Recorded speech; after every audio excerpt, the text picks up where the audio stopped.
Hey, what's going on, guys? So today I want to talk about another traditional knife. I broke out Bernard Levine's Guide to Knives and Their Values book here. There's a little section on this particular style. This one is a case pruning knife, all right? You can see it's got a big old blade on there. All right, this one has some jigged amber bone scales. Pretty cool looking. Very vintage, feel to the knife. Opening it up, you can see we have a huge HAWKBILL blade. All right, what's really interesting about this design is you can see the handle kind of sweeps up a little bit. All right, so when you're holding this, in what you would think is a normal position, it's not that comfortable at all. Okay, although it's nice and smooth and finished, the bottom of the handle here pokes into, the palm, so it does feel a little uncomfortable. When you switch it around to this position here, it melts in your hand. It is extremely comfortable, but it seems weird. It seems like you're holding it backwards. Well, for a lot of pruning, you would use it in a grip like this, okay? So you're coming in, maybe cutting off some branches, trimming off a little bit of, the plant, whatever you happen to be doing out in the garden. All right, this is a very, very old design, okay? It has not changed much over the years. And I want to read a little excerpt out of this book here, okay? You can see another example on the bottom. All right, that's a J. Russell 4 1/4 inch genuine stag handles. No year on this particular one, but I would have to guess maybe, I don't know, the 40s, 50s, somewhere around there. So yeah, I just want to read this little thing about pruning knives to you guys. So, it says, ordinarily the presence of a HAWKBILL blade indicates that a knife is a pruning knife. Besides being used to strip electrical insulation, pruning knives are used for cutting such materials as sheetrock, carpet, linoleum, roofing paper, and string. In the old days, pruning knives were actually used for pruning shrubs and fruit trees. A few eccentric people still use them for this. Pruning knives are relatively large curved jacks. There is some variation of shape and size among them. The most obvious variation in some have rounded head ends, the non-bladed end, while others have flat ends, usually protected by metal seal caps. Most pruning knives are single-bladed. A few have a second blade, usually a pruning saw. The Farmer's Jack, C double-edged jack knives, has a pruning blade on one end and a spay or budding blade in the other. Circa 1900, Wolstenholme made a changeable blade pruner that came with a HAWKBILL blade and a saw, and also a sheep's foot and spay blade for grafting. When latched into place, any of the three knife blades, but not the saw, folded just as in an ordinary jackknife. The end cap was the latch lever. Hardwoods were the commonest handle materials for the pruners. Stag was also favored because its natural curves and rough texture make for a firm grip. Cowhorn and bone stag were also used. Most modern HAWKBILL knives have plastic handles. All right, so you can see the example here with the exchangeable blades, which is pretty interesting. And then this other variant of the knife style that has the saw in there. All right, so obviously if you're doing stuff in the garden, you want to cut down a bigger tree or something, you need an actual saw blade.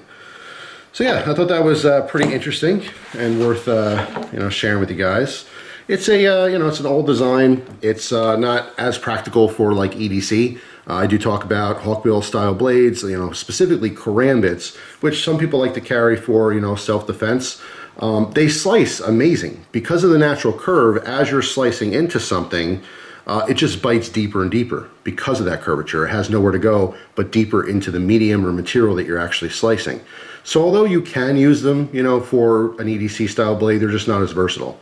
But it's a really interesting looking knife. And a lot of people get very similar type knives, a lot of older ones, and they'll ask me questions like, oh, this is a crazy looking knife. Is this, for self-defense or something? And no, of course not, especially back then. Fixed blades were used for self-defense. I don't think, any pocket knives were used unless there was really no other options. This particular case model is a 61011SS. Let me zoom in on there. Again, case using these different tang stamps to basically, let you know what model it is. All right, USA 61011 and SS for their stainless steel. All right, on the front you can see, this particular case stamping, so you can get a date on that one. And then the shield, let me zoom back in. And obviously over the years the shield has changed quite a bit, but that's the one that's on this particular knife. I like the overall just look of the amber bone. Jigged amber bone is very cool because this looks like it could have been made, last month, or it could have been made 50 years ago. It could have been made 80 years ago. It's just a very, very classic look and feel to this knife. Like I said, super, super comfortable in this grip. Not so much in this grip, although totally usable. It's just strange to see it flipped around. All right, but again, more times than not, you have your stick here. You want to do any kind of pruning, come in, you know, and prune it towards you as a way from cutting away from you, like everyone is told to do their entire life.